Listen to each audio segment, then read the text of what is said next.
Whose Turn Is It Anyway is excited to announce that we are helping to organise and sponsor the much-loved Devon Board Game Weekend at the Fox and Hounds Hotel in Eggersford near Exeter.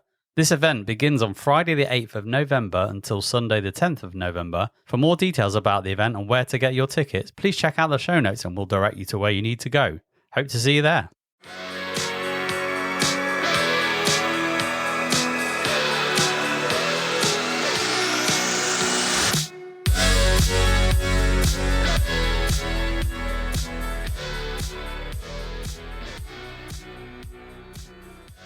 Hi, and welcome to Whose Turn Is It Anyway, a podcast about our gaming group and, of course, board games. I'm Chris P., resident kitchen equipment and your current first player, and I'm joined by other players, JP. Hello. Becky. Hi. And Kerley. Hello. How are we all doing today? Really good, thanks. Pretty good. Pretty knackered. Pretty knackered? Just came back from feeling like I've been in the washing machine, which is, of course, the sea, because I've been surfing. The sea. So I've been tumbling around in the sea, trying to surf and falling over a lot. And yeah, that's just how I surf. And where was that? That was in Westward Ho. Which was having this really boring conversation before we recorded, right? It wasn't that's what I wanted boring. to bring it up. It's very interesting and Go on, what's specific. the fact? Westward Ho is one of the only places in the country that's got punctuation as part of its name. True. It's true. And it made it even better for surfing. But is I'm it sure. interestingly true? That's the big question. Maybe not. I but think so. is if you're like the lexicon, you know? If you're into the lexicon, then fair enough. It is interesting, isn't it? But if you're not... Charlie's face says no. No, he's not. He's not into it. But no, Just wake me up when we talk about board games. yeah, right? it's fair. Generally, though, I'm all right. Just I'm a bit like sandblasted, you know? So, yeah. So if I'm asleep later, that's why. Lovely jubbly. Lovely.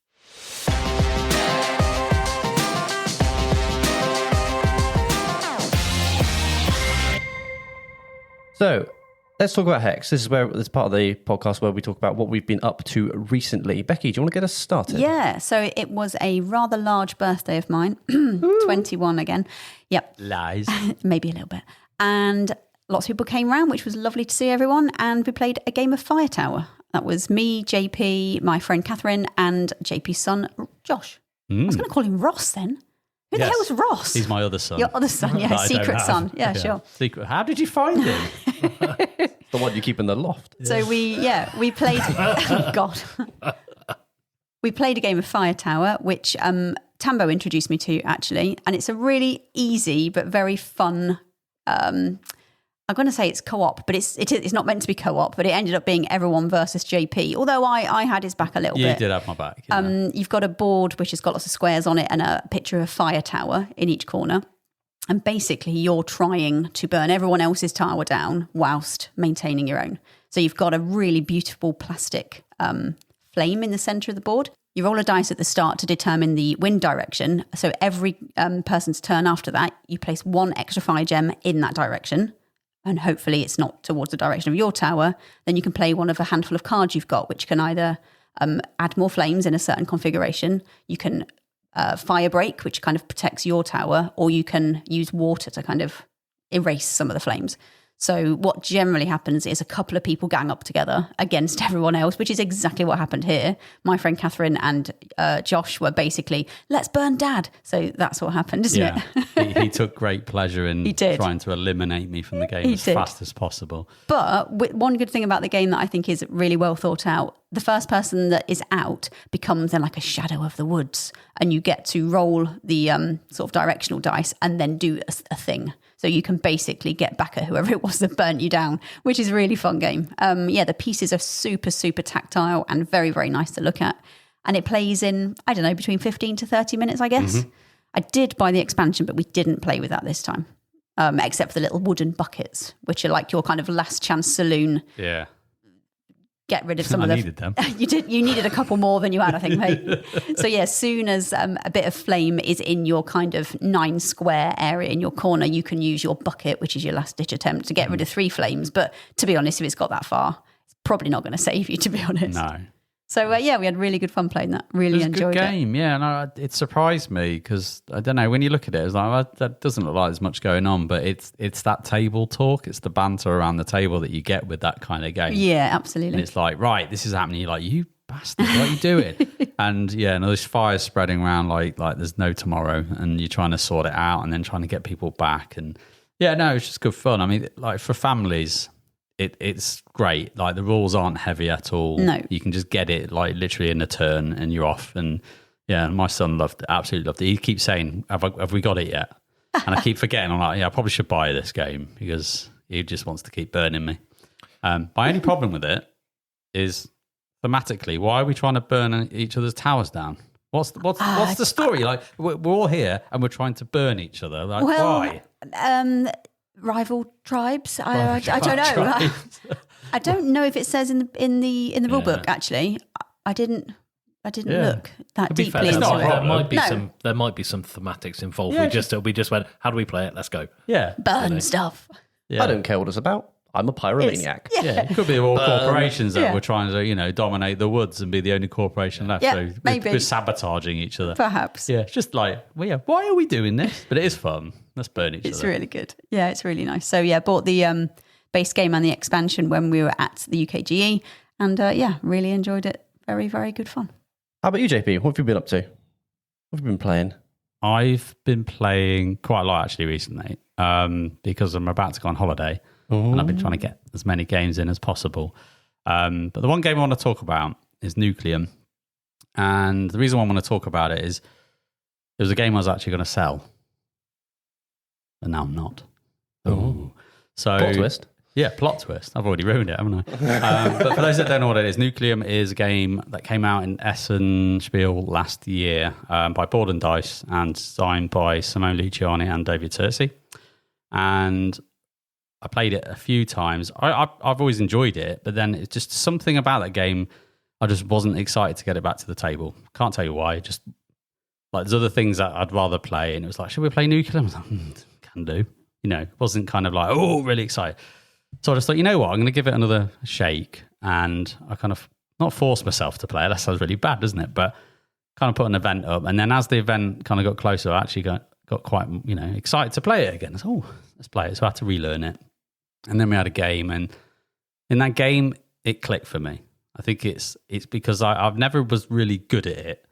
I kind of went through the motions. I think we talked about it in another episode, but went through the motions and got to then and went, well, that was a thing. That's the thing we did.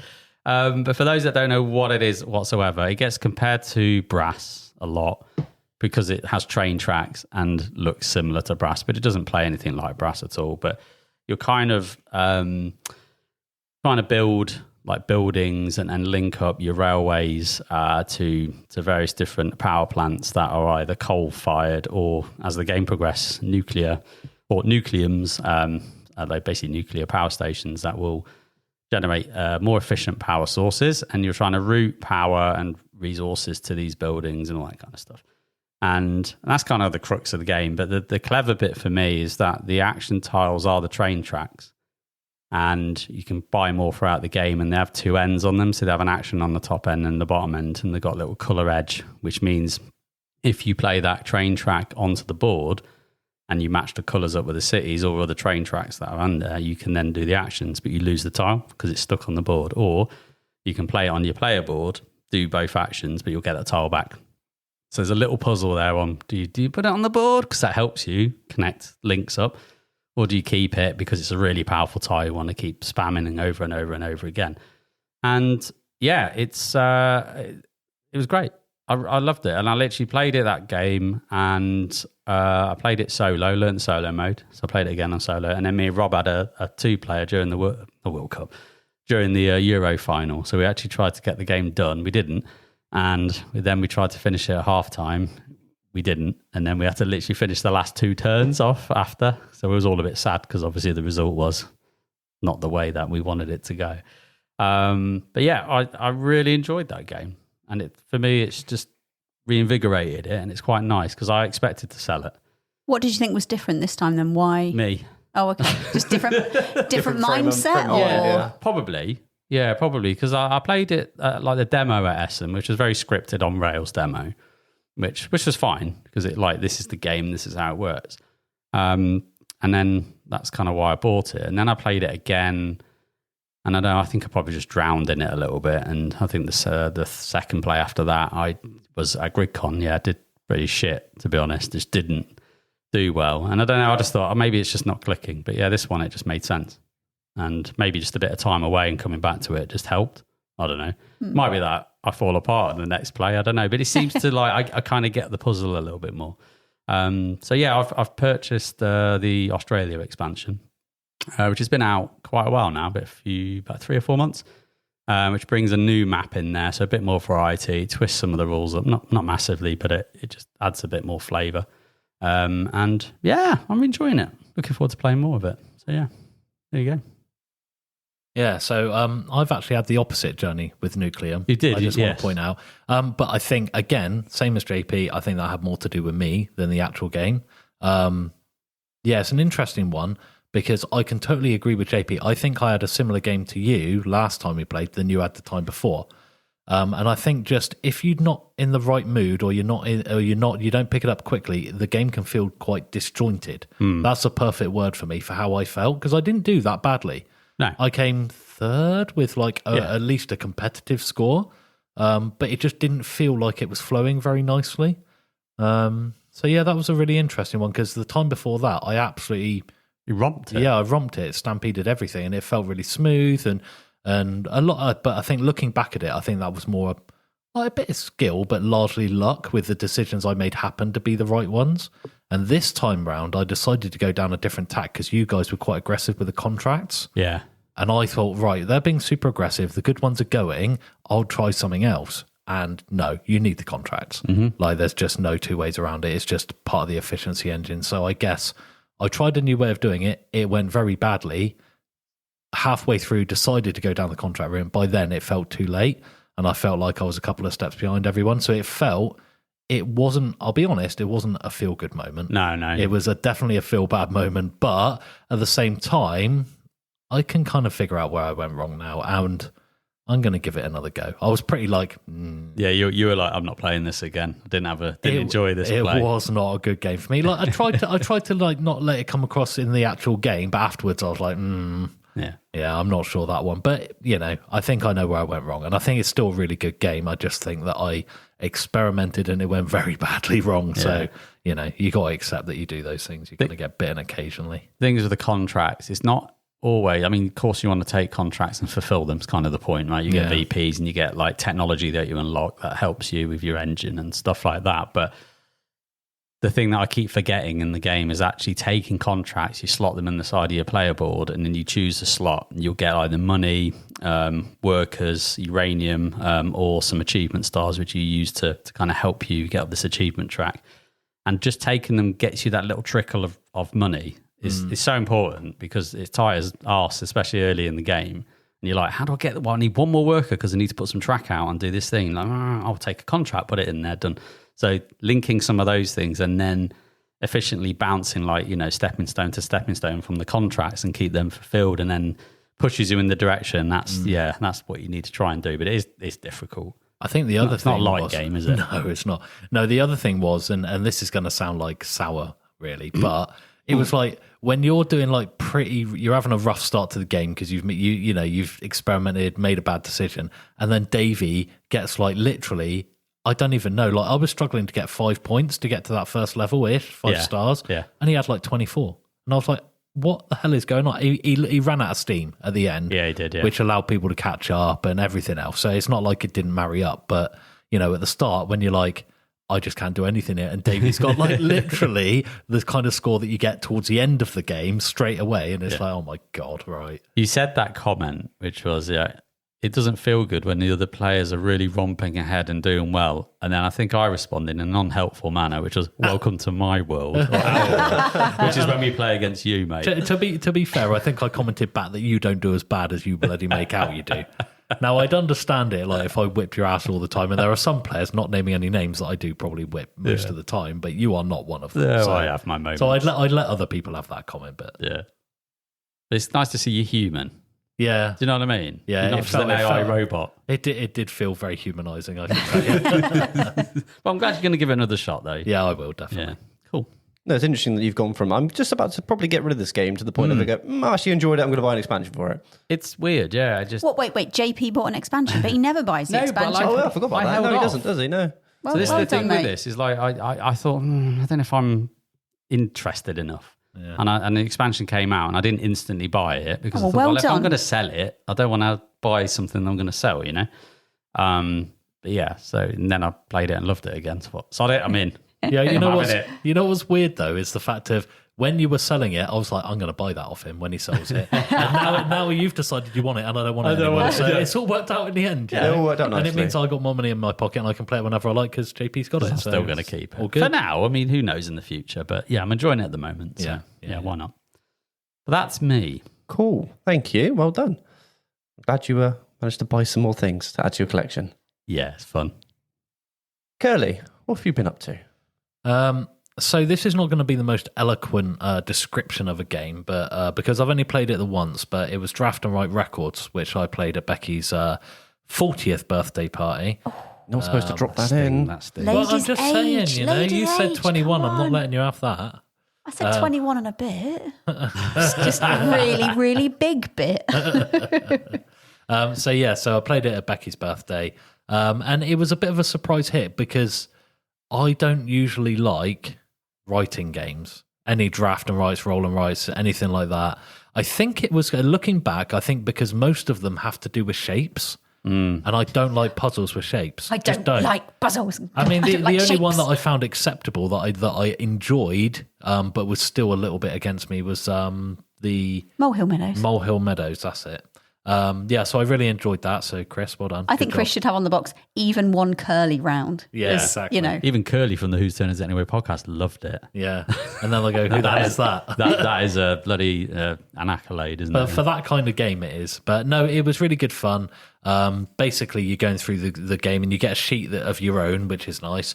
And you get all these different coloured pencils, which is also a feel good as who well. doesn't like coloured pencils? Exactly. And the whole idea is that you are drafting a hand of cards and then you take the one you want, pass it to the left, and the next time you pass it to the right. So it's all the stuff that we're used to with drafting games. And the idea is you're trying to complete parts of your own little band. So you've got like your band members, which, you know, all the classic people, and you're kind of putting the different people in from different cards. But you've also got the backstage people, you've got the system set up and stuff like that. You've got promotional things and you've got a tour, and yeah, so it's basically balancing, do I take a card that adds a member of the band that I need, but then they've got a different colour on them, which is maybe not what I need because you have to marry up the corners. It's a nice little puzzle where you're marrying up the little the coloured parts of all the different network that you've got there, as well as ticking off different areas and collecting sets and lines. And yeah, it felt fun. So I'm not going into the detail. There are bits absolutely I will have missed, but it felt fun. So anyone who's interested in kind of like the writing games, what do we call that genre? Like roll and write. It's not, yeah, but obviously I know it's not always it's a roll. draft and write, really, isn't it? But yeah, so anyone who likes roll and writes, then I definitely recommend giving the drafting cards variant a go because it was a lot more fun for me. But yeah, so yeah, big kudos. I played it on Board Game Arena, which I think was really I played a solo mode, so I didn't do a lot. You know, there was no kind of passing to the left, passing to the right kind of stuff. But I think there is lots of symbology on there, and it is very, very, very intuitive, I will say. I think it was really good for me to play it on the computer first because it kind of highlights where you could go, where that symbol is or isn't. So that was quite a helpful thing I could put it over on the release an album or release a single and kind of build that track up because it's got the same little colour dot. Whereas I might have missed that on an actual sheet. So I think maybe a couple of games on a computer, if you are sort of struggling with, there's too many little coloured circles or whatever, play it on a computer once just to get your sort of eye in. And then I think that really helps with knowing how the game works. Yeah, and it's quite good as well because on BGA, if you've already got a subscription, of course, I don't know whether they've always done it, but I didn't know that they did it. Is that you can just play solo like you did. It was really good. So you can just give it a try and see if you'd like it, you know. So if you've already got a BGA subscription, then happy days, just give it a go. It is relatively new out in the last couple of months, I think. Yeah, I think so. They're certainly still advertising it, and I know it's relatively new. So, But my best score was the first one I played. The second and the third times was Always the way. absolutely pants comparatively. I was like, but Gives you something to aim for. But I know the game better Yeah, now. How can it be worse? But it What was. did I do? Yeah. But Hey-ho. big thanks to Stuart Enu who brought it and taught us so well. What have you been doing then, Chrissy? So I've recently managed to finish the Dark Brotherhood expansion. Sorry, not expansion. The mini campaign for the Skyrim board game, obviously based on the actual video game. Ooh, dark. Finally, yeah. So it's taken about 2 or 3 sessions with me and my friend, just doing a 2-player co-op. One of it, which has been really good. To the end, we've kind of been playing it sort of semi-cooperatively throughout the whole time, because normally it's like you just go around and do your own thing, get your own upgrades, level up, etc., kill big crabs and things like that. Big crabs? Big oversized crabs. Okay. I'm just checking I heard the big crabs. Yeah, right. big, Okay. big Yeah. crabs, skeletons, zombies, dragons, take your pick. They're mainly all there. crabs. They're all there. But To be honest, mainly I'd lots of rather have crabs. a big crab than a Mud little crabs. You would rather have big crabs than little crabs. Yeah. Just one big crab. Yeah.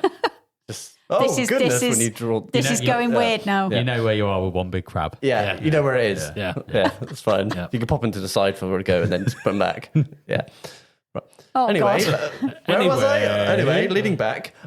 So yeah, the last 2 assassins that we've been taking out or trying to take out were ridiculously hard to the point where they have to. Is there one big crab? That's what's just doing it for them. Just in assassin's garb. It's brilliant. But no, so they've got a trait called ambush, which basically means if you don't sneak up on them, they immediately hit you. They just sneak up on you and ambush you. But their base damage is literally all of your health, unless you've got the right type of armor. So it's just like, and I've found the assassin. I need to kill him. Oh, I didn't sneak and I'm dead. Well, that worked. Let's try again later. So eventually we got to the point where we decided that we both have to meet up at the same town at the same time and then try to fight them together to the point where either I would succeed on the sneak test or my mate would, and then go from there. So it took a few goes, literally about an evening to just defeat 2 people. But it worked well in the end. So yeah, finally that's done now. So we can move on to the undead campaign now, which would be great fun. I did really enjoy it, to be honest. I don't know, have you played it, JP? Skyrim, yeah. Me and Rob did the, I think it's a tutorial or the first opening scenario. Yeah, it was good fun. Yeah, I enjoyed It's like, as he explained it, it's like Skyrim is quite, it's more on the relaxing side. Like it's quite a chill game where you're kind of doing stuff, leveling up, wandering around, and it feels very Skyrim like, Yeah, you can always just do your own thing. It's just, I'm going to go in a dungeon today. I might do a quest. I want a follower. Yeah, it was good fun. Just go around and do whatever you want. So Yeah. It's, I would describe it as a very chilled game. Yeah. At no point did it go, oh God, what am I going to do now? Yeah, it's like, my brain, it's really hurting now. It's like, you just want to sit down, and it's like what we call like a beer and pretzels game. It's that you can just have, it's a bit like Hoplo, isn't it? It's like you can have a bit of a laugh, you roll some dice, you do some things, and and it doesn't take an absolute age to play everything, and you can kind of get this thing done, and it's quite nice. It's a weird comparison, but I played it at a similar time for the first time as the Witcher board game. And I think the Witcher board game is very highly rated comparative to it, but I preferred Skyrim, definitely. Yeah, I went the other way. Something about the combat system with Witcher I didn't like, with the whole like drawing cards, and then I forget exactly what it was. I only played it once. Yeah, it you was on kind a of 24-hour chain, don't board you? game marathon. But I didn't enjoy it. I didn't find it fun. Oh. So, yeah. But part of that was like we were playing a 4-player as well, which people have said don't play a It's too 4-player. long. Oh, it's just too long between turns. It was squeezed in as well because we had the live gaming event of the 24-hour board game marathon. So You played it in the wasn't wrong a good environment. experience either. Yeah. But I didn't approach it negatively, and I definitely didn't enjoy it as much for sure. Yeah. So I came out of that going Skyrim. Yeah, I much prefer that. Yeah, that's fair. I think for me, The Witcher edges it just mechanically, but I haven't played it cooperatively because I'd like to. Because The Witcher is very semi-co-op and it's a race. So it's got that thing of, I'm doing my thing, going around hunting monsters, and oh shit, I've won. What? Oh, was that it? Yeah. So it has that kind of, as soon as you get, I can't remember. I wish it was that quick. It's not that quick because it's even 2-player takes a good 3 hours, I would say. Yeah. But yeah, it's that thing. It just ends. Whereas Skyrim is, I'm sure it's kind of a similar thing when you get to a certain conclusion. But I can't remember if you both have to kind of finish the scenario in the right order, or is it like a race thing still? I really can't remember. So if you're playing the actual base campaign, then yes, you have to both finish at a certain area. You have to enter in a town or in a certain a certain locale or something. Then yes, that's when you stop and then you move on to the next sort of book or whatever it is, and all the next sort of series of quests. But for the mini campaign, it's basically a free roam. Do whatever you want as long as you complete the goal at the end. In this case, it was defeat 10 assassins. Okay. And they just randomly turn up, every time you get to a town, you roll a dice and you have a 1 in 3 chance that the assassin can turn up. Okay. So That's quite cool. you could do it. If you really plow through it, you could probably do it in 2 evenings maybe and just get it done. It took us more because this last last 2 was just literally nightmare fuel. And they couldn't deal with them. It's like, and I'm dead. Great. I'll come back later, shall I? It was awful. So yeah. That's that. Nice. Yeah, I think the big one, actually thinking about it, was the downtime on Witcher, which is only going to be made worse on a 4-player. But big time. It felt like it was like 30 minutes between turns. Yeah. And it was just like looking around, what am I doing now? What's going on? It is bad on that. Honestly, it was too much for me. It's like in the event, and now I'm going to read a story. Yeah, and then reading you the story. this is on everyone else's turn, and it has because it's got nothing to do with you. Yeah. You're just like, nah. You just sort of blank out for a bit. And Yeah. it's my turn now. Oh, okay. yeah. Right. So Here I am. it was quite Skyrim boring is for slicker me. in Yeah, that respect. for sure. And like we did it co-op, and it felt like even when he was doing something, we were both involved in the story. You know. So yeah, Makes sense. Doesn't sound like Witcher's one for me. Unless Geralt's playing, then I think I'd probably manage to. Pay attention long He'll enough. only pay be in the attention, bathtub, and then he'll get the components all wet. Ugh. Not bothered about the my. bathtub. That's all right. You know. Becky would take him any which way. Yeah. Bathtub or no. To be honest with you, there's no way I'll be having Henry Cavill in his Geralt outfit anywhere near Becky.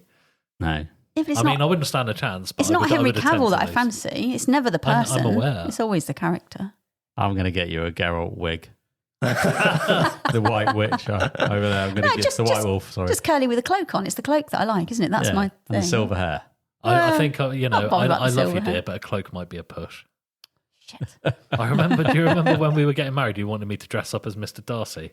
I mean, that was an idea a long time ago. I mean, I wouldn't know. say no, obviously, but Regency style would have been cool. Well, Anyway, I refused to wear those white pants that could obviously. well, so do they're not business. white; they're tan. I think you'll find with riding Well, boots. in either case, they're flipping. You know, they always tuck up one side of the old. It's not that. It's Business. just your arse. I'm worried about your arse with the colour. Oh well, that's true. It's like, what's that brown stain on his Oh, back? don't! You've just ruined her fantasy, right? That's it. That's it. No more Mr. Darcy, thank you. I think you'd look lovely in them.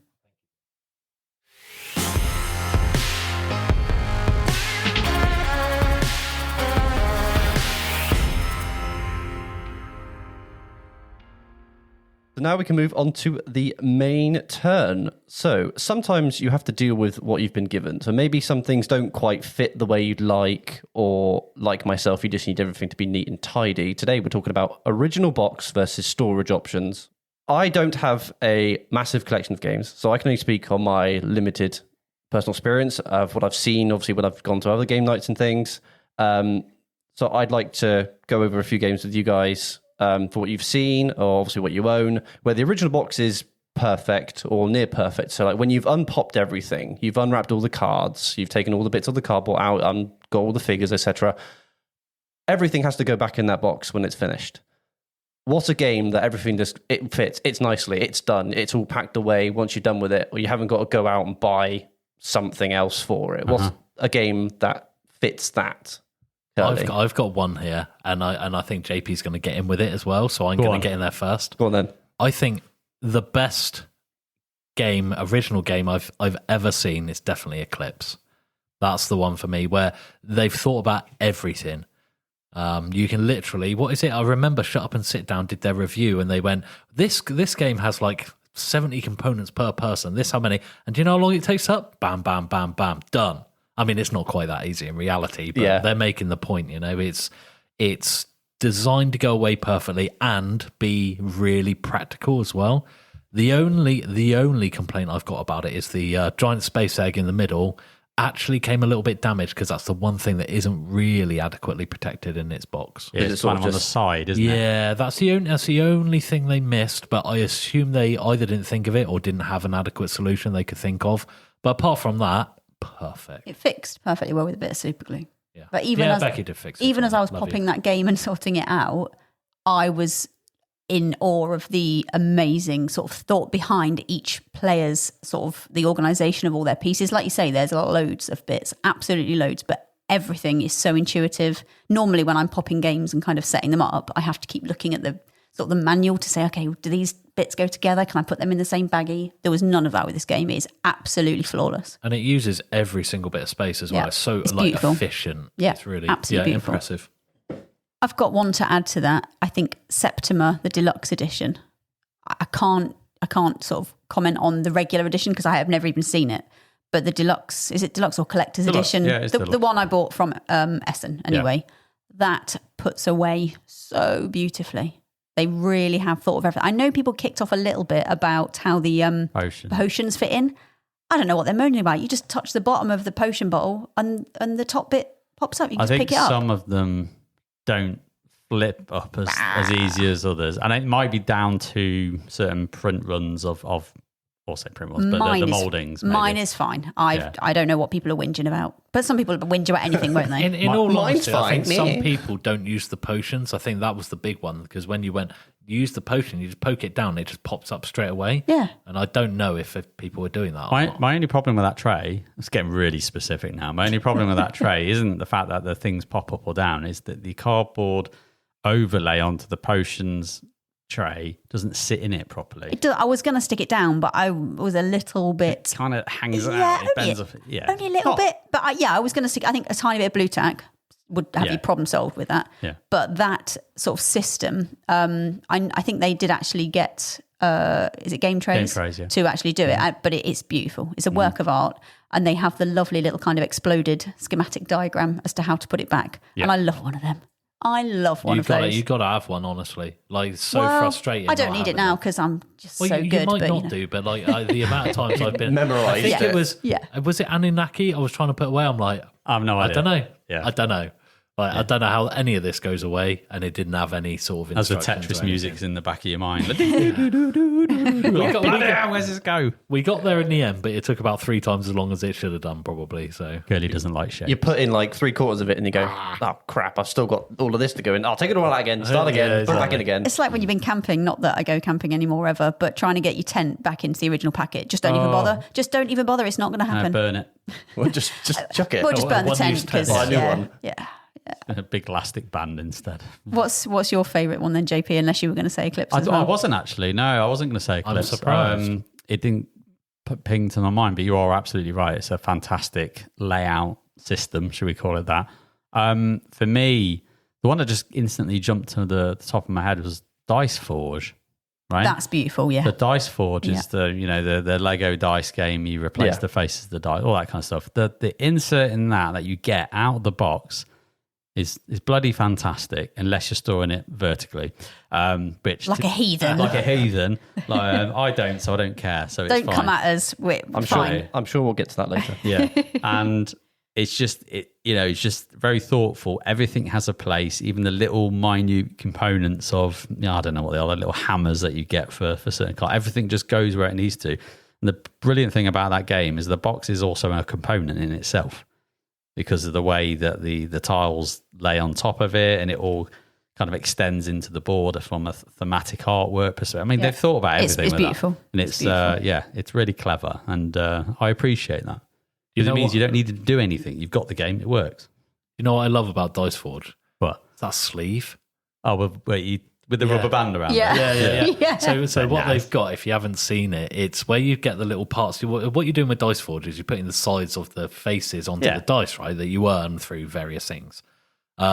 But there's a place where all of these are, and they just sit open, and you know full well if you even knock the box slightly, they're gonna go everywhere. So what they've done is amazing. They put this little component tray in a sleeve, and then get you a little premium, like not elastic band. What would you call it? It's like a really thick, like wide. Yeah, it's like the elastic that you would have in clothes or something. Fabric wide, like a resistance band. Not quite, but not as big. Just like a really thin. We're not version. doing a workout with it. Well, we might do a TheraBand. No, it's like the kind of elastic that would be in your trousers. Yeah, or something. exactly that. Yes. Yeah. So it's just, I love it. It's the first time I've ever seen that component, and it's really well designed. To be fair, I remember the first time I saw that box, and you weren't taking it all apart because we played it at JP's, and I was like, immediately I was having this kind of slight kind of anxiety about, but if that's tipped over, but it can't tip over, and it doesn't, and it just lies there beautifully. It's perfect. Yeah.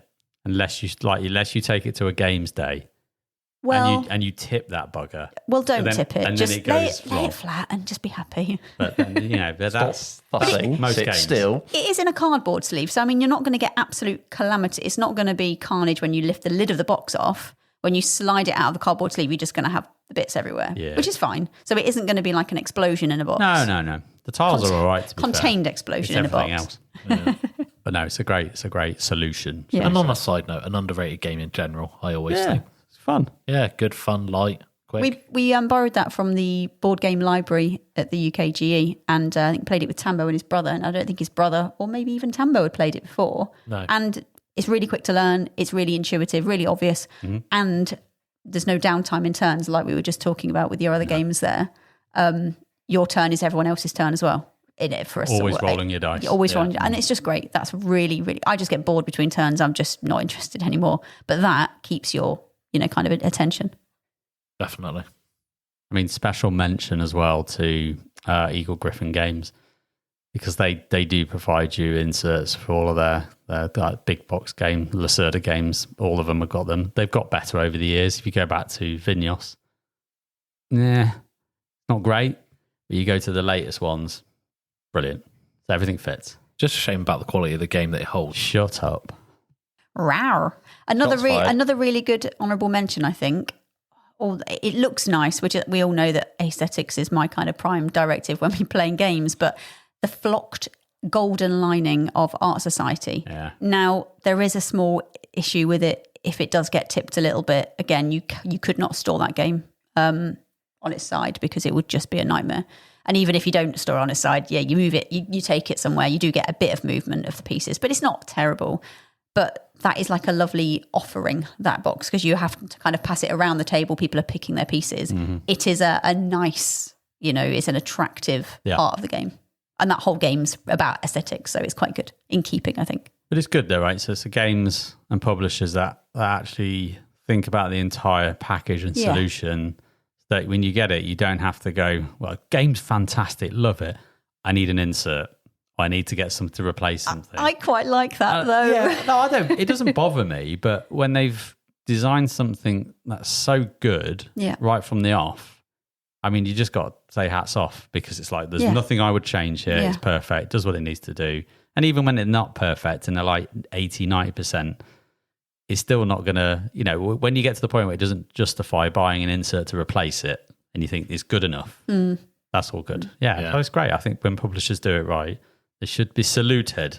Definitely. I think sometimes they sort of companies perhaps realise, oh, do you know what? This has been terrible. Or it's a really big kind of sort of game train that's been going on for ages. For example, Everdell, the big box, and Wingspan are two of the ones that are jumping to mind. They have actually manufactured something and are selling something to solve those sort of problems. Yeah. Now, of course, we've got both the big box, because this is exactly the kind of thing I like, which is lovely.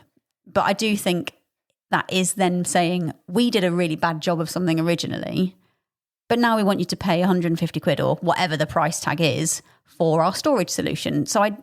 And again, it's going to get people like me snapping it up every time, like automatic. However, I don't like that kind of, we're going to make you pay for a better version. I just think that's a little bit You don't have to have it, but we know you will. But this is it. Exactly. I think But to be you need fair, it. I'll come to the defense a little bit of Wingspan, not so much Everdell, which I do actually mostly agree with.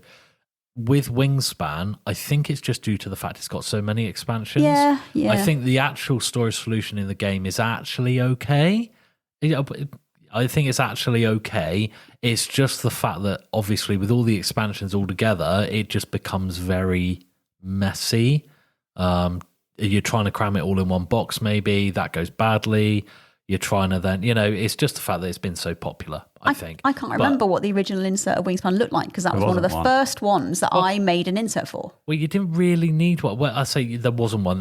Not quite true, because you've got the actual nesting, not the nesting box, that was the actual bit, but the the box with the cards in. With the cards in. Yeah. The blue, and you've the blue got one, the isn't little it? Yeah. container for all the eggs and stuff. So yes, true. It does a decent job. I'm not saying it did the job. I wouldn't have mentioned it in the ones that did a good job. I don't think it was as bad as And Everdell wasn't bad either. And I think maybe it's something that it's a real cult classic, so they know they're going to get people to buy it automatically, and it looks very pleasing when you've got all those kind of tactile components, just like Everdell, the little stones and the little pebbles and the little lovely berries. Like, it's a very tactile game in the same way that Wingspan is, especially if you get the wooden components. So I think that box is almost like an ode to things that look nice. Like I don't know. I always think with these games, it's like Everdell again, I wouldn't slag off that one necessarily as being bad to begin with, just the amount of expansions. But I think the big boxes for me, I would never buy one. I would buy one as a gift only. So it's the type of thing that you I'm can a winner. never. But I don't think I could really justify it. That's it, isn't it? But it's the type of thing that gifts are for, right? When you can't justify something, so that's But when you'd like someone it. goes, okay. Yes. Well, you can't justify it for yourself, but I'll buy it for you for birthday. And that's and that's what perfect. the nesting box was, wasn't it? Yeah, It was absolutely. your couple of years ago birthday, wasn't it? I think it was a Christmas present. Yeah, I don't remember. Because that's the year that I spilt water all over the card. Oh. yeah. Hence, sleeved everything ever since. Yeah. So, yeah, I think it's one of those that, if you really love that game, I think you go for it. And it just looks lush. But it does mean that you can't take it anywhere. I would be very loath to take Wingspan or Everdell, for that matter, to a convention or a board game event, maybe to someone's house, but to a convention or a public place where you need to have your stuff stored around you. Yeah, it just makes it a bit prohibitive. It depends on the convention. Yeah. If it's a localish one, maybe. then maybe, but... So for me, a game that I thought did it right was based on my experience, is Fallout the board game by Fantasy Flight. The base game alone has enough. Kerley, put thumb down. Yeah, go for it. I don't care. I like those games. Yeah, Kerley. Stop being a snob. It's rubbish. Stop being a snob. I'm not being a snob. It's a just game, not a all good right? game. There you go. For you. It's a game. No, for everyone. For you. No. All right, man. I'm used to this, Chris. He Thank you. bashes every Someone game I defending like. me for once, rather than just kicking me while I'm down. It's You fine. carry on, my friend. Fine. Ignore him. So that box is kind of like, it's got an insert already that's kind of like V-shaped, but with a flat bottom. If that makes sense. It's called the trench. The trench, is it? That makes more sense. It's a Fantasy Flight trench. Okay, that works. So all the map tiles and stuff all nicely fit in there with loads of space on top. The side bits sort of flap upwards, so you can put all the health styles and stuff, all the cards, all the figures can go down there, and then they flat back down, and that's it. That's fine. So then when I bought the next expansion, the New California expansion, I moved all of the stuff from that other box into that box, and it still fit. All the mat tiles and stuff all stacked on the purple, all the other stuff fit in, all the new figures fit in, and it was fine. The only problem I had was when I bought the Atomic Bonds co-op expansion. That box is mainly additional cards and things, so they would fit in there if I wanted to. But I think I'd like to keep them separately anyway, because it changes obviously the game mode from being semi-co-op to fully co-op. Mm-hmm. So I try to keep them separate anyway. And I just but I actually got rid of the New California box now entirely. I don't need it, so it's just gone to the recycling. You actually chucked it away. Absolutely. Yeah, it's gone. Don't need it. I'm with him on this. Yeah, I would keep it, but it's got to the point where I'm running out of room. So I'm like, I'll get rid of that. That's one less. I'd never get rid of it. Big cube box in my way. Everything's gone on the original box. I'm going to keep the game. I'm never going to get rid of it. So yeah, fair it's enough. fine. I guess if you've and I just decided keep it's the never extra, going. the little Atomic Bonds pack, which is about 3 times the size of a deck of cards. The box is not bigger, and it just sits on top, or it just sits alongside it, and they just go together whenever I need them. So to be fair, I came up with a really good storage solution for it. we'll just chuck in the bin. Yeah. The recycling box. Nothing but predictable. But no, it's weird that you mentioned the trench, because lots of people rag on FFG for the trench. I don't like it. They used it in pretty much every game in their back catalogue. Yeah. It never bothers me. And actually, it depends on the game. So certain games, like Fallout, I agree with you, because I had the same for me, and I consolidated everything in the box when I had it. And it's fine. It does the job in certain games. It's absolutely fine. But it's other games when you can't fit things underneath the cardboard stuff, and it starts being a bit wonky, then and you the end lid up chucking it out. When the lid doesn't sit, You will flush, chuck that thing out. Get upset. Yeah. Yeah, there's going to be one that has got the trench design that I'm going to be discussing when we discuss. I think they didn't quite do it right. Oh, well, that's all we can move. How about you start us off then? So what's a game then, Kerley, that's utter trash, that's not Fallout, that you don't... it didn't fit, it doesn't work, and you have to go and buy something to make it better. What shit game? What shit Yeah, game? what do you want to rag on that? I will just point out I don't hate Fallout. Not really. It's not for me. It's genuinely what it is. It's not for me. I love you, really. It's fine. That will be cut out. But I do. Yeah, good. Doesn't bother me. But no, I absolutely love I love the world of Fallout. So Yeah. I think it was because I wanted to like it so much, and I didn't quite like it as much as I thought I hoped. Anyway, so I've actually got a few, but you probably don't want to hear all of them. But I'll probably just give you the headlines and then just talk you through one of them. So so I was going to mention Barron Park was absolutely diabolical attempt trash at splitting it up, but it was awful. But I'm not going to go into detail on that one. But yeah, Barron Park, do better.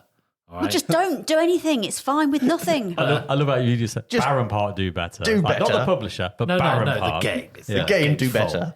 The other one with an honourable mention was Lords of Waterdeep, which wasted so much space, I wanted to throw it out the window.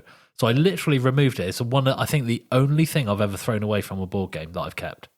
Because I was just like, it's so disgusting. It makes me feel sick. Isn't it? It is awful. So, but yeah, those two, definitely the case. But I don't know if it's the worst, but because it's the game where I love the most, where it doesn't work at all, is Civilization. The 2010 version. Yeah. It's got the trench design, and you would hope with the way that the tiles are about the same size as the trench, it would all work, but it just doesn't. It's a total flipping mess. None of the bits fit in like it should. It just absolutely hate it as a storage solution. I wish I could be asked to do something about it, but I can't. So this is the first time I'm hearing about it. Maybe I could. I don't know. There's just so much in there, dear. I don't think that even it would do much. There is a lot in there. There's the components. Even the components have baby components. Yeah, they've been multiplying in that box for years. But I love that game. I do love that game. We should play it. We should play it again. We should definitely play it again. But yeah, it's the storage solution. It's very, I don't know, of its time. It's 2010. Yeah, probably not thought about too much. And yeah, certainly you can notice the difference between that and some of the more modern games, shall we say. But probably the worst in reality is probably Barron Park. That is awful. I saw a little Facebook thread on one of the board game trade and chat thingies where we were talking about inserts that were bad, or somebody was mentioning something, and then someone commented, actually, do you know what? I really like the Barron Park insert. And I thought, I can forgive pineapple on pizza. I'm very broad-minded. Not a lot really offends me, but there's some things you just think, I don't. You're just wrong. Why are you alive? Wrong. You're just wrong. I just can't understand how that could ever be anything other than abject shit. Mm-hmm. Be honest. Just awful. And I can't believe we've gotten this far through the episode without me mentioning folded space. Huh. But now you've mentioned the Lords of Waterdeep, so that is the latest folded space insert I've got. I was going to make it on my annual leave that I had before, and I didn't get around to doing it, so I've still got that to look forward to. Oh. But that is one of the first ones that I tried to make an insert for myself, and I was proud of it at the time. And now looking back, it's pants compared to the beautifulness of folded space. So I'm going to totally do that. This is one of the many reasons why we get on as a couple, because I hate doing any of that stuff, and you love it. I do love it. All of these games I've got, and I just go, Becky, I bought this, whatever. And you're like, sweet, that'll be good fun for me. Like, I know what I'm doing my Saturday night. Exactly. It's wild parties at our house, folded space insert making. Yeah, well, that's my kind of pie. My most hated insert is for a game that I've never even played. I don't even have any kind of interest in or anything else at all. But it's Great Western Trail. Just what is happening with that insert? I can't think what that the insert's stuff doesn't fit in it. It's like they should have just not. It just doesn't fit. Is this original or second edition? The blue one. The insert's blue. I think it's second edition. Okay. But they'd have been better just not having an insert, just having everything in baggies, because the little kind of troughs they've made for things, it doesn't fit the things. No, so what? What did you even bother? You should have not bothered. The little bit of effort you made actually was worse than making zero effort. Wow. Absolutely crap. But baffling. But not Barron Park crap. Well, at least Barron Park is 2 bits of card. So you think, well, actually, they did do minimal effort and it's abject crap. But with this, they have actually vacuum molded an actual insert. And it just kept making me think, am I trying to put the wrong pieces in the wrong place? Because, well, there's nowhere else that they fit, but it doesn't fit in here, right? There's too many. I think it was like, is it coins or money, or there's some small circular token. Like I say, I've never played the game, so. Likely to be coins. Maybe. Yeah. But they don't fit in the trough. And it just baffles my mind that you'd even go to a little bit of effort and still absolutely just knack it that bad. It's just terrible. It's just terrible. I don't know which version you're talking about, to be honest. Was it recently? Yeah. Because I've only played the second edition once. Well, it's got a blue insert. That's so all I can say. If you punched it for me, which is reasonably likely, then No, You would have never seen not it. reasonally. It is absolutely. I do some of them. He doesn't do any of them. Don't. Anunnaki, I did. Did you? I think so. I don't think you did. I don't remember. And I'm upset if you have popped games without me. Yeah. I'm a bit upset because I'll I be like pissed off. doing. Yeah, I like doing it.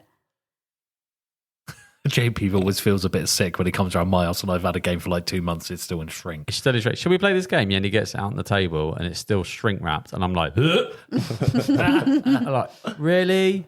And I like popping games out, but I don't like popping them out before I'm about to play them. And try to play them immediately To and be- then learn them and then play To them. be fair, I wouldn't do it Naughty. if I knew I was playing that game that day. It's not like I No, go, right, I know, everyone else can pitch in to help me with It'd this. say, Becky, we're playing this tomorrow. Can you pop it out ready? Yeah, you have a deadline and you need to To be meet it. fair, that makes out as if I'm a right No, git. I like doing it. Yeah, It's a exactly. treat. That's the point. So What was the latest one with those kind of hex tiles? One of your latest ones you've bought? Why can't I think what it is? I mean, hex tiles It could be anything. Eclipse. It could be anything. No, couldn't it's it? not Eclipse. But Anunnaki. I think it was Anunnaki, actually. That doesn't have hex no, it's tiles. got globes. No, I don't know, dear. Mage Knight. Mage Knight, that was it. Mage Knight. Yeah, you did pop Mage Popping Knight. Mage for me. Knight was Yeah, quite good. That was quite good. You need to play that as well. Definitely. Well, now that it's out of its shrink wrap, then yeah. Yeah, I'm ready. It can be. I'm ready. It can be played now. What about you, JP? I think What's tosh? What's rubbish? It's going similar to the Baron Park thing. Nucleum's insert with, inverted commas or whatever. It's the same thing. You get a bunch of card which has little slats in, and you stack them on each other to make a little grid pattern, and it's shite. And I tried it. I thought, no, I'm going to try it. And the first fail was I don't even know how to build this. Yeah. It's not like Baron Park, which is 2 bits that make a Y. Well, yeah, but the amount of times you're trying to put those things together, even though it is only 2 bits, it's Yeah. just nuts. So this is like 10 bits. And you're like, I just don't know what I'm supposed to do with it. And I bet you 99% of people went, that shit, throw it away. And I gave it a go. So I had to go on the website, find the configuration, and I couldn't find anything. So went on BGG. And it might be because I bought it early and I've not quite put the instructions for it up yet.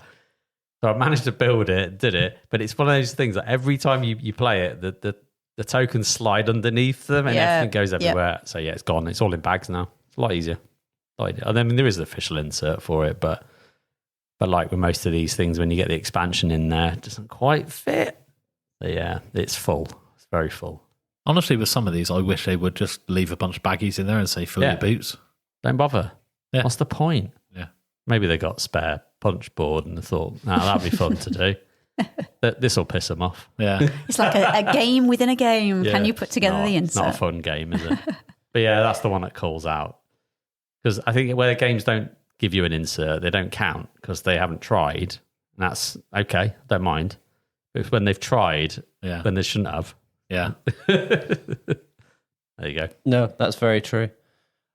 For me, it's the games that require you to have some degree of, like a degree in engineering or something that you have to physically take. Everything has to sit in a very precise spot, such as for me, it's Frosthaven or Gloomhaven. Frosthaven. Yeah, exactly. You have to. There is a guide that you get, and it still doesn't work. You still have to then take it all out and put it back in. Take it all out, put it back in, and then that was a fun experience for everyone. Hashtag folded space inserts. Exactly. So my resolution to that is less than nice. Everyone would probably be sick, but I do have for all the map tiles and all the character boxes and the scenario books and stuff. I do have a separate sort of plastic box. That's what I just had to put do them for in, Mansions of Madness. and they just go in there, and that's that. And I can find everything really quickly if I need to get it. All the enemies and stuff stay in the original box with all the tokens, but they're all in nice flat lines, so I don't have to dig through the entire box. Then go, I only needed a skeleton, and that's it. And then I can put them to one side. But yeah, when I'm done with the game, like when I finish Gloomhaven, I did put everything back in the box, and then just duct tape the box shut, and that stays. That's not being touched anymore. Like the it Ark can of the stay Covenant. there. Yeah, it's fine. Just hide it away. Indiana Jones will have to come and get it. It's fine.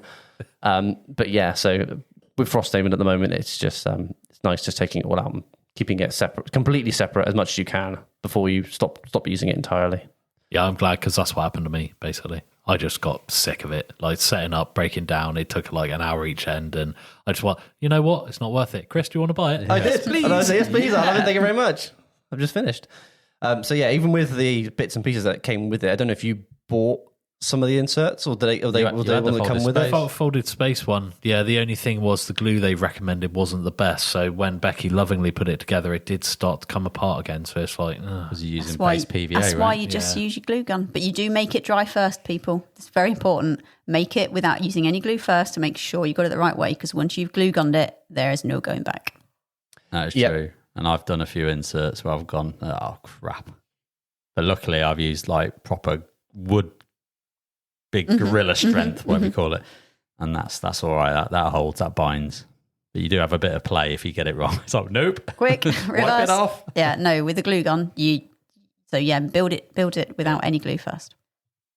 Yeah, well, I'll have a story about that in a minute. It's fine, don't worry. So now we can move on to some additional storage options. So sometimes when a game has just too much stuff, or there's loads of expansions, or you're JP and you want to own a fantastical magical chest, then the original boxes may not do it anymore, and you need to either get rid of them or just move on to something else entirely. So what are some examples that you guys have bought or have seen that replaces the original boxes entirely? JP, I believe that you may or may not have a good example to share on this one. Yeah, I'll just get it out of the way, which is obviously my... drink your shots, everyone, people. It's the Too Many Bones Trove chest. The best goddamn storage solution I've ever seen, hands down. Like, is it worth it financially? Probably not, because it's expensive. But how many hours of joy have you got from it? It's one of the best Christmas presents. Go back to your point, Kerley. I got it as a Christmas present. And it was such a great present because of this game. You know I love it. And it was like, there you go. Merry Christmas, big box. Oh, look at this thing. And it's just, for those that don't know what it is or haven't heard of the Trove chest, it's basically a cube that fits in your Kallax shelf pretty much perfectly. There's a bit of play because otherwise you'd never get it out again.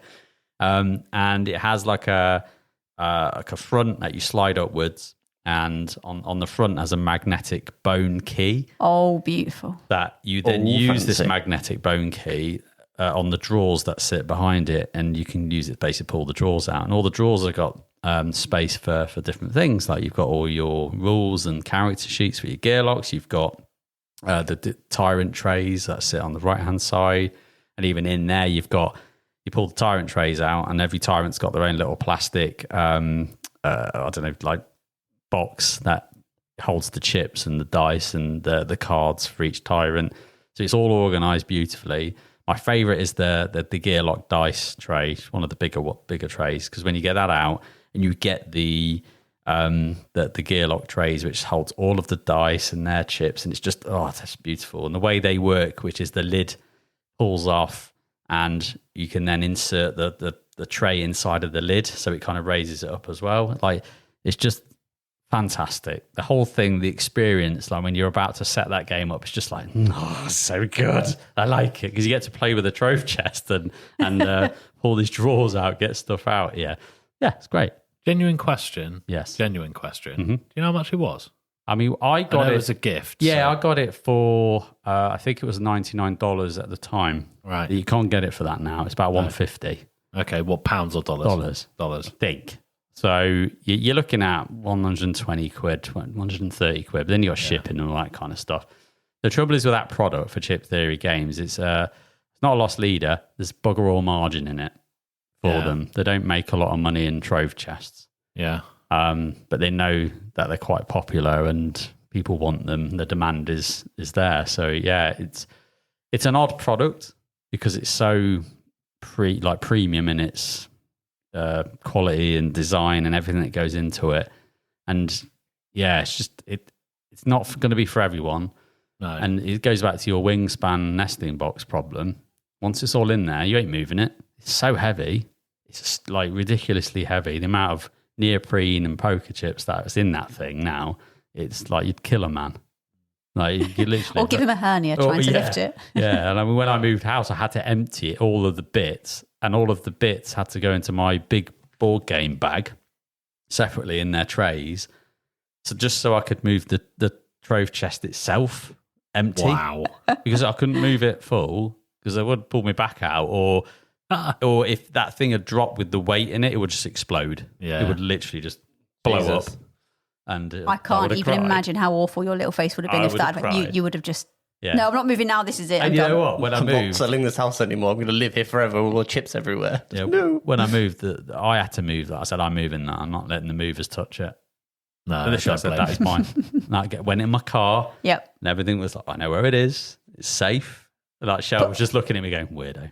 But all the passports and all the, I like can the care. first pictures of your kids that have been No. drawn and their teeth and the Whatever. locks of their hair. Yeah, sod that off. Whatever. Trove chest was like literally as close to me as possible. That Was thing. it like in the sort of passenger seat? You put like the seatbelt Seatbelt around on. it. Yeah, I wrapped can it in. imagine. Yeah, I told Cheryl she had to walk to the new house. But yeah, I just want to get out of the way because for me, there was no better solution. But it's expensive as hell. I mean, like we were saying earlier on, it's not worth it. No. It's not more expensive than it should be, but as a storage solution, it's not worth it. But if you love a game that much, you just want it. Yeah. It looks good. It looks really good. It is over-engineered, but nicely so. Do you know what I mean? The idea of something being over-engineered is beautiful, I think. Like, Yeah. like with the nesting box. Yeah. There's those beautiful little like ribbons, like little tabs that you can lift and hold because they know how difficult that would be to not have those. So someone has absolutely over-engineered that to the nth degree. Yeah. But that's what's so beautiful. And maybe it's the kind of personality that a lot of board game players have, that the idea of that kind of exactness, that preciseness, that beautifully constructed, everything's been thought about, how you actually use the game. Like, do you need individual token trays? Do you need whatever? That has been thought about beautifully. And I just love that kind of thing. Kerley? You know what? I'm going to go down a slightly different tack with this one. One solution that I've been going towards lately is not a bought solution. Now, this is going to sound a little bit obvious to some people, but I've been using the unused expansion boxes from other games to store any surplus. Isn't that just like mad? I need to It find is a something little for this bit game, mad. but it's in another box. It's like the old time we're looking Well, for I a keep DVD and it's in them- someone other DVD's box. No, I keep them together. That's the thing. But I don't do it all the time. But for an example, when I had Twilight Imperium, I had the extra little trays that was quite a popular buy from Etsy, and I got on board with that, where you move all of the spaceships around with it and stuff. Yeah. And they all had different colours depending on your faction and stuff. And I bought a bunch of these, but I was like, where the hell do I put that? There's no way that's going in the main box.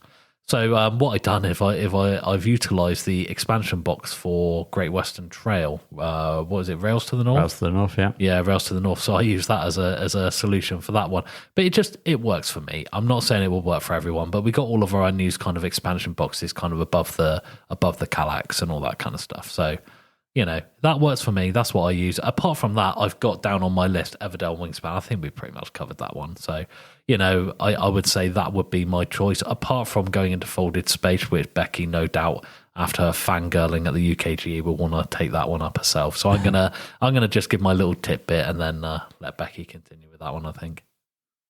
Go on then, Becky. No Continue. surprise. So folded space is my favourite.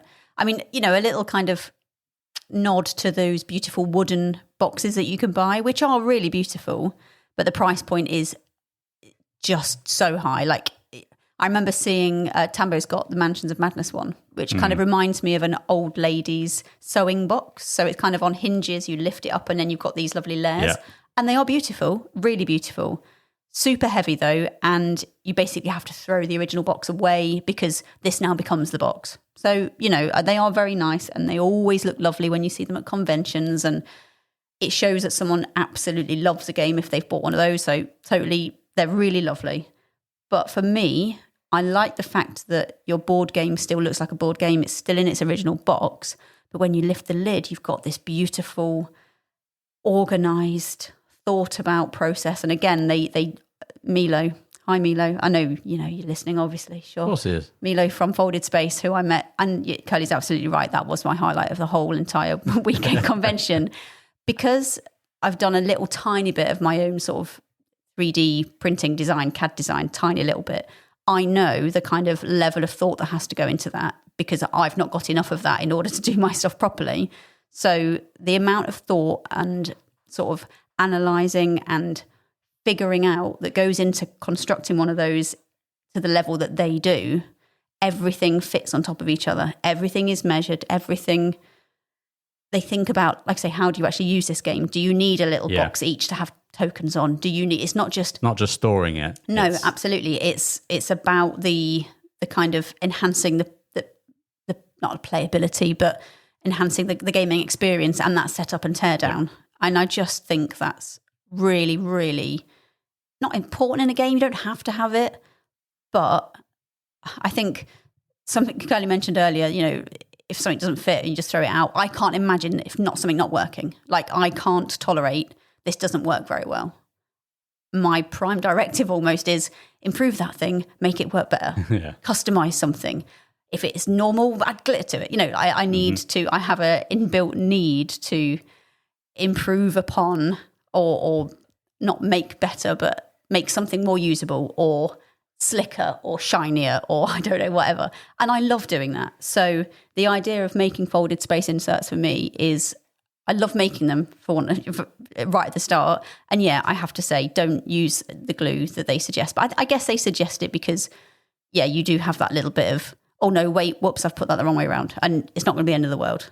But just use, for me, like if you're going to use like a PVA kit, just use the proper like premium high bonded stuff that will probably hang, like using the building trade. Like use that stuff. Your school glue, your school kids PVA, like that'll do it. No more nails would be fun, or Gorilla Glue or something. Or I personally like hot melt glue guns, but that's because I use that for a lot of other stuff. So I've got a very fine nozzle on mine. You can be quite precise with your nozzle. Yeah, you can. So the whole act of making these things is fun. The act of knowing exactly they're going to fit in the box. And also they think about, okay, I know there are some crazy people that store stuff sideways and whatever, you guys, you do you. But I like how mostly with a folded space insert, when the board's on top or whatever, it does contain things. They very rarely have to put lids on stuff because the way they design them, they do it in such a way that you're not going to get fallout. Yeah. And I just love that. Yeah. It's just beautiful. Cool, brilliant. So that wraps up our nice discussion about boxes, all types of boxes, big ones and little ones. And they go on the shelves. Horizontally, not vertically. Obviously.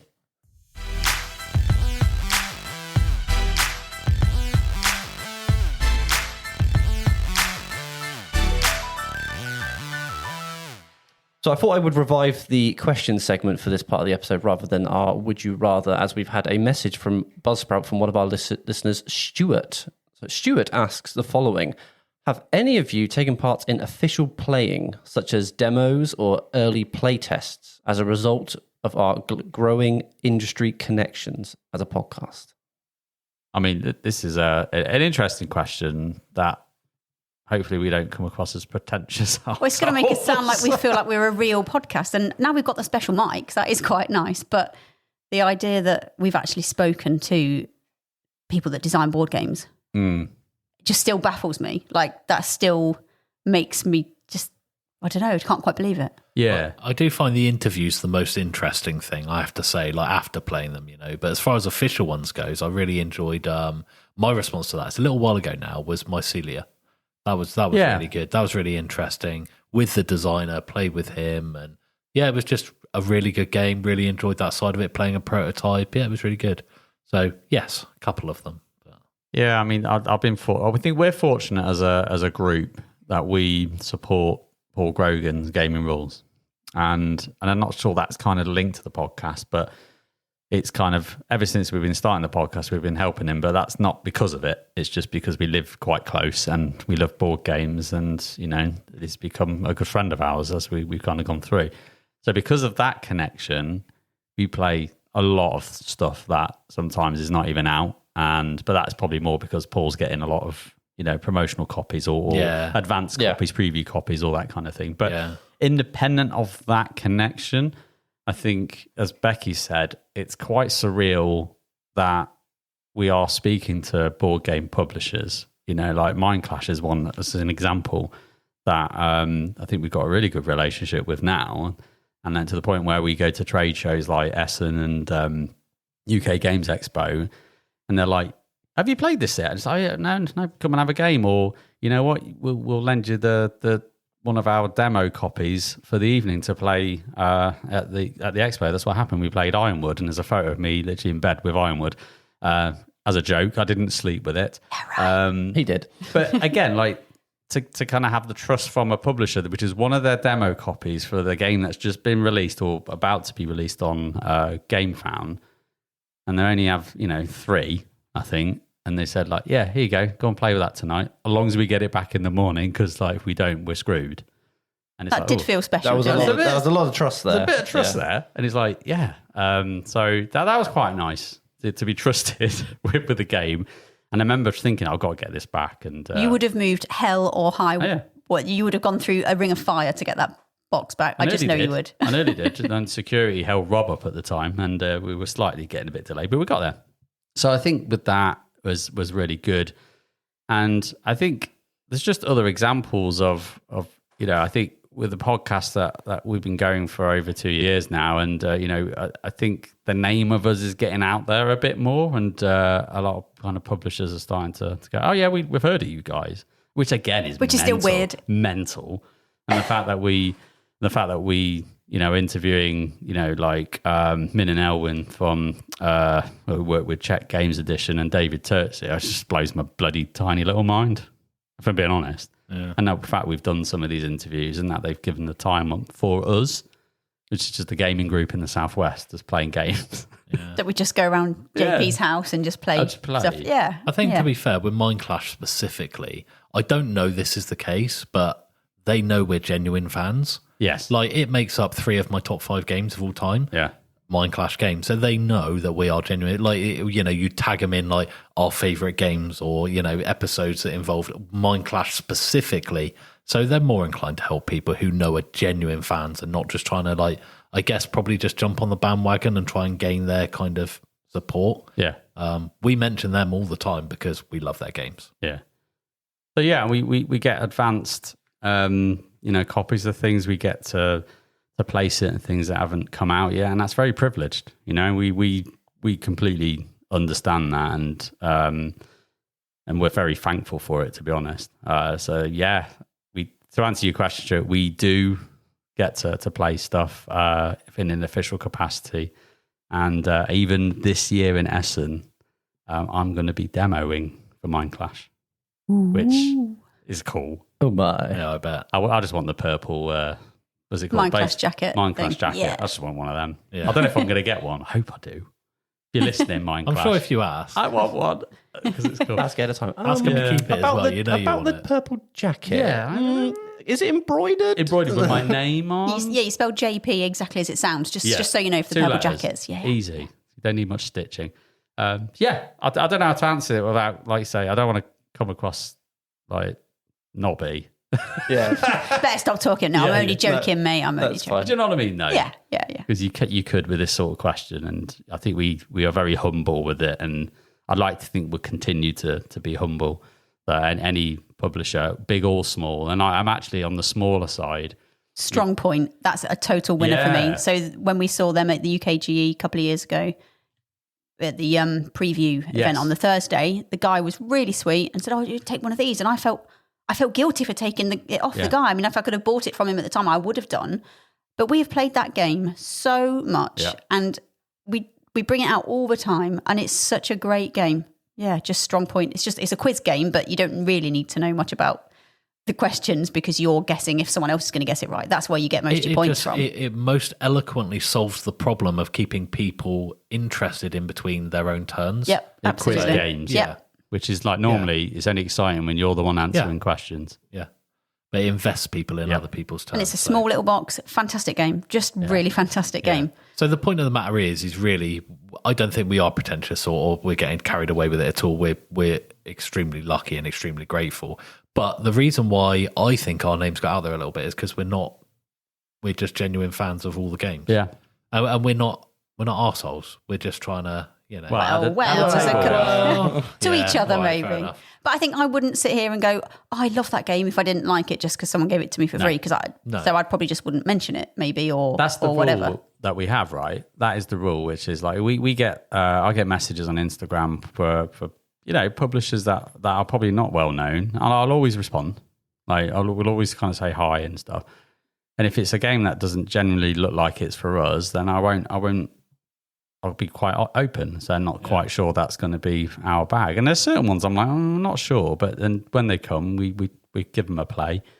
If they kind of are noteworthy, we'll talk about them. We don't want to take a game and just talk about it, like you say, for the sake of talking about it because we've got a free copy. It's not what we're about. No. If we don't like it, we won't talk about it. I mean, it's just not going to make it. And with like Molehill Meadows, Chris sent me that and I was really thankful, but I still backed it. I still bought it just like everyone else because I wanted to help support that game because it was so good. But I think, if anyone else buys it because I've mentioned how good it is, then great. But I still feel like I loved that game enough that I'm happy to have like 2 copies and now I'm just going to use the maps when I get through the first set. I think one example of that was the, what was that Welsh Town game? Oh, Tenby. I liked that. So with Tenby, that was a relatively small publisher, got in contact. There's a little bit of delay, wasn't there, with getting it to us. But beyond that, it's just a game that I wasn't particularly keen to try. Then I played it. I was like, this is a great game. I absolutely loved it. I think I liked it even more than Becky. Tenby. For that style of game, I was really surprised. But Cozy Cub. Yeah, Cozy just like a tableau building game, I would say. Yeah. Really nice artwork. And we've mentioned it before on the podcast. But I was really surprised how much you liked it. Yeah. Because I kind of was coercing you to play. Oh, we just need to play. He was like, oh, all we right. have to? And you really enjoyed it. And it was really good. Really good. So I think we support the hobby and anyone that's in it. So but we want to stay humble, people, because we're just gamers at the end of the day. That's it. No, exactly. So no, thank you, Stuart, for that question. Thanks, obviously, mate. everyone keep them coming. We do obviously try to respond to normally anyone that sends us messages or whatever with any questions and stuff. Yeah, to keep them coming. We love it. Cool. So now we can move on to our penultimate turn.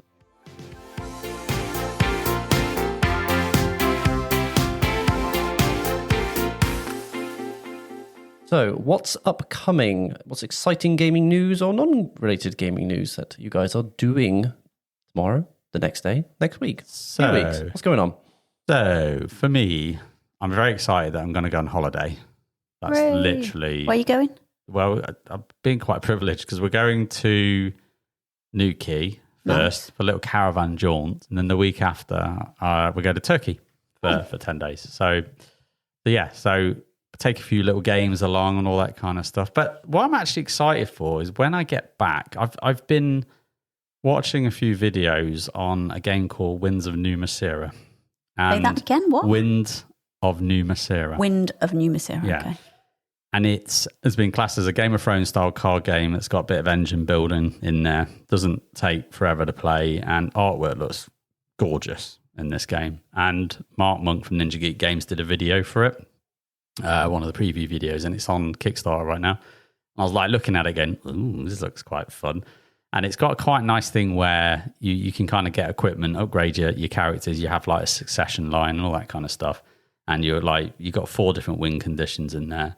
And like when you're like upgrading your characters or whatever, you kind of have a dry erase marker, so you can kind of upgrade your stats as you play. So you don't have to kind of calculate everything in your head all the time. It's like, well, my power is this because I've got all this stuff, and it just keeps it quite slick and stuff. And Mark is setting up a game, and we're going to play it when I get back from holiday. So I think Kerley, you've signed up for that one. Yeah. I'm ready. It looked like the type of game that I'd be interested in. Engine building, Game of Thrones. You had me sold, but I had a look on it as well, and it was like, that looks good. It looks cool. It looks a bit different, and give it a go. And if there's a bit of banter around the table, which I think will be a bit of a laugh. So I'm looking forward to that. Yeah, I just want to. By the way, everyone knows this. It's well-known fact, and he's way bigger than we are. But I absolutely love his videos. Oh, Mark, really, really good at what he does. It's not very many YouTube videos I watch for fun. Mostly I watch them to like gain knowledge on something Yeah. with board games. But here, so they just appear in my feed, and I'm like, oh, that sounds interesting. And yeah, he's always really good. It's always entertaining, isn't yeah, it? if you haven't tried him before, Ninja Geek Games. So, Ninja Geek Games. yeah, really good. Do you want to continue on then, Kerley? Yeah, might as well then. What's coming up with you? Two things I'm looking forward to. We've just ordered a new hot tub for our back garden, Hey. so happy days. Looking forward to that. First time we've ever had one, so yeah, there we go. That's pretty much that, really. Looking forward to giving that a try. Oh, we could play Tinder blocks on it because that's so you can play that outside. So if we get like a floating, No, we're gonna borrow Too Many Bones. Yeah. yes, that's You sure. get undertow with a raft. Do they actually? I was thinking about this the other day. Do they do like inflatable tables for things like that? It must do. What, for spas? Yeah, Yeah, I've got a spa bar, yeah. which is an inflatable thing that you can put snacks in it and drinks. Yeah, I was thinking more like for like a book or something, you know, or like I know it's like Yeah, a book's you're probably a bad you're gonna idea. run a risk, aren't Yeah. you? That's the thing. Yeah. It's like Just whether it's laminate like- every Yeah, page. they do. would be They fine. do. Yeah, they do so- things like that. But, okay, you know, we might have to look at that at some point just to see. Yeah. Like, you know. don't put stuff that's going to get soggy in there. 'Cause No. I think it will get soggy. We're not playing Terraforming Mars in the hot tub. No. No, I just think that's a bad idea. no. I think you'll faint by the time that game's over anyway. Yeah, you You'll be probably like, would. I feel so weak.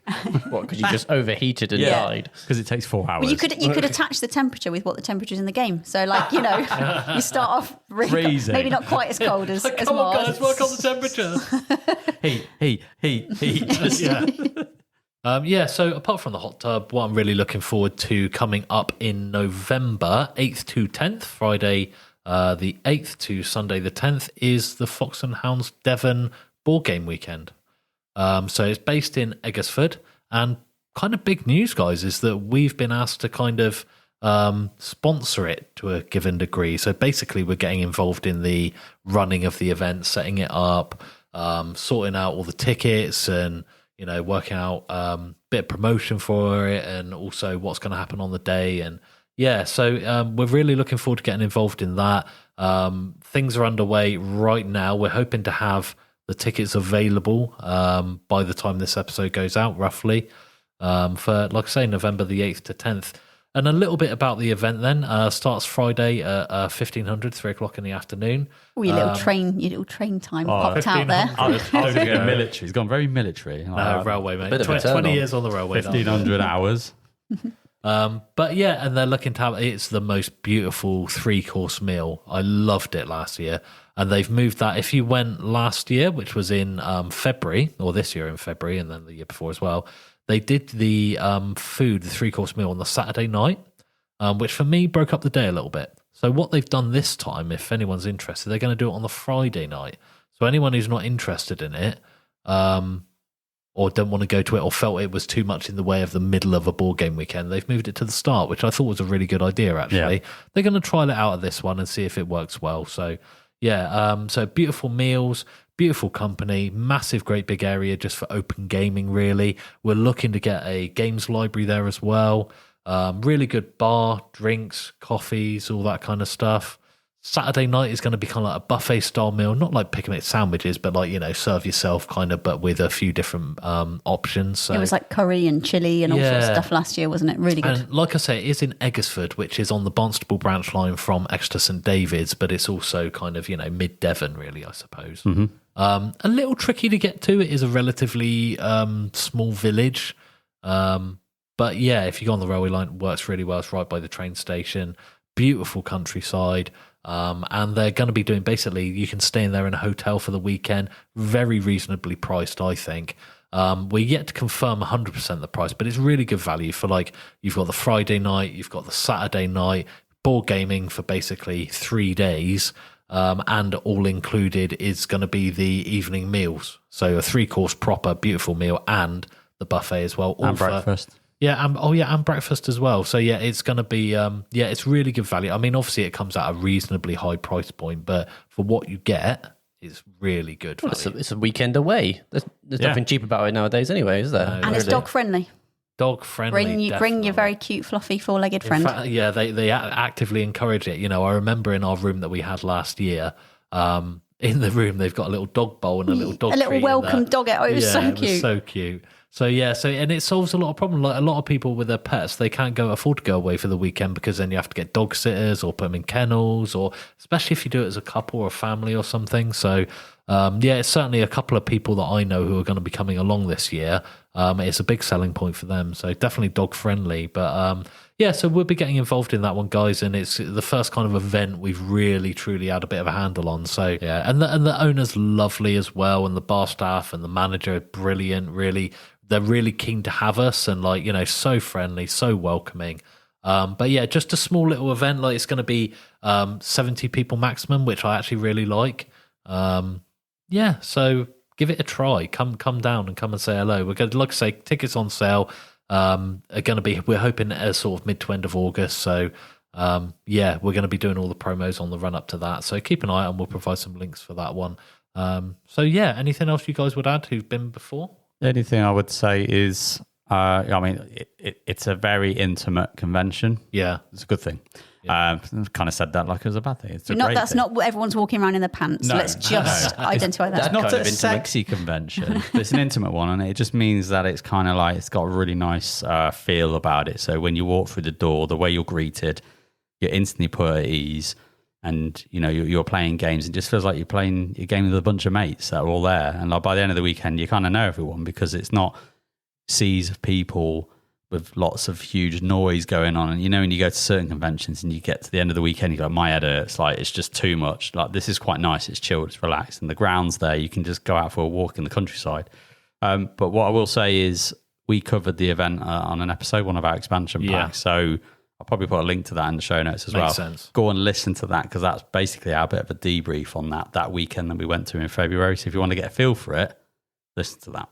Yeah, the only other thing that I would say is with how intimate then the event actually is, there's a Devon Board Game Weekend Discord channel that I would recommend you Google. We'll obviously put the details in the notes, but you can find it pretty easily anyway. But Devon Board Game Weekend Discord channel, and there's things like, well, not only announcements, and the tickets will be available from there as well as a link, but there's also general chat. But the big thing about it is there's a looking for group section, which people do use on the actual event itself. So even if you're going alone, you will find people to play with. Absolutely. We're looking into as well doing some demo games and kind of some teaching games. As myself, Kerley's going to run a couple of games there, just for anyone who wants to kind of turn up and play some of my games as well. So come down on your own as well. No problem at all if you fancy it. So I am looking forward to hopefully playing The Witcher with Rob in the next couple of weeks. We've been chatting a lot while we've been playing Baldur's Gate, doing various bits and pieces, and he's just like, "Oh, you really need to play it. You really need to play it." And this is Rob, so it's like, "Yeah, okay, well, tell me when, and I will come and play." So hopefully it will be on the diary in a couple of weeks. So that'll be fun. I'll see you in a month, and you won't have played it. Yeah, probably not, but it has been mentioned, and there was a verbal agreement. I shall hold him to it as much as I can. And there we go. But do you have an accord? We haven't. No, you have an accord. No, we don't. I'm afraid. Okay. So we'll see. How about you, Becky? I'm looking forward to playing Terraforming Mars in about 3 hours. Oh, we're going to see Dan's new house, which will be really nice. And we're going to play Terraforming Mars. That's nice. I know. It's a game we hardly ever play. Yeah. No one's ever played it in the group. I think it's probably your first time, isn't it? Yeah, sure. By the scores I get, you'd think it was my first time, which is very upsetting, but there we are. I've not got anything in the calendar actually at the minute, which is pretty terrible. And I will put Earth in the calendar like I promised I would last time. And only when re-listening to the episode, I was like, oh crap, I didn't put that in. So that's going to be sorted out. Nice. Like when you listen to this one, you'll be in the same boat. It's fine. Right. Crap, I should have done that. Yeah. I just feel like it's that Titanic meme with the old lady going, "It's been 81 years since you put the event in." Yeah, it does. It is a bit like that. No, I will really try and do it this time. Do it. I'm going to put a small games night in for just after my birthday as well, because I was going to put in a games day, but then JP put one in just in the middle of nowhere just because he wanted to over my birthday. So what an absolute bastard. Yeah, I know. I thought that. He stole my thunder, but fill your boots. Stole your birthday. I got plenty enough to give it out to you, When's JP. your birthday? Anyway. August the 7th. When's my games day? August 24th. Not exactly near, is it? Near enough. You can't have 2 games day within 2 weeks of each other, can you? Good. Of course you can.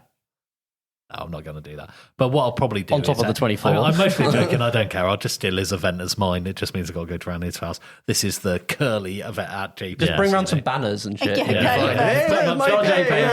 It's actually my birthday again. Yes. You want to make it your weekend, mate? I really don't care. No, I don't care. I just want to. I'm just what I'll do instead. I think I'll get a small games event in because they're always good fun. They're always basically Becky's games day mostly turned into a small games day. Did. Didn't it? Yeah, it did. It was really good fun. So we'll probably put in some one of those, but I'll be looking at the week after you get back, JP. Fair enough. See what's going on. No, you're coming, All right. Ooh, lucky boy. Get your hands off my and penis. then we can play some board games. Yeah, there we go. And with that, our final turn is wrapping up, and this comes to an end of my run as first player. Upcoming next first player is a JP, It's who is sat me. beside me. So looking forward to him. Victory points are now being scored. Thanks everyone for listening. We hope you really enjoyed it. Please like, subscribe on your podcast player of choice, and we ask that you please share the podcast with at least one other person that you think may enjoy it.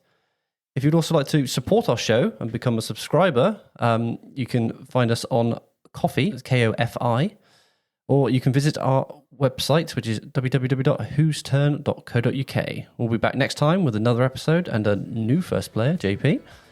So until then, whose turn is it?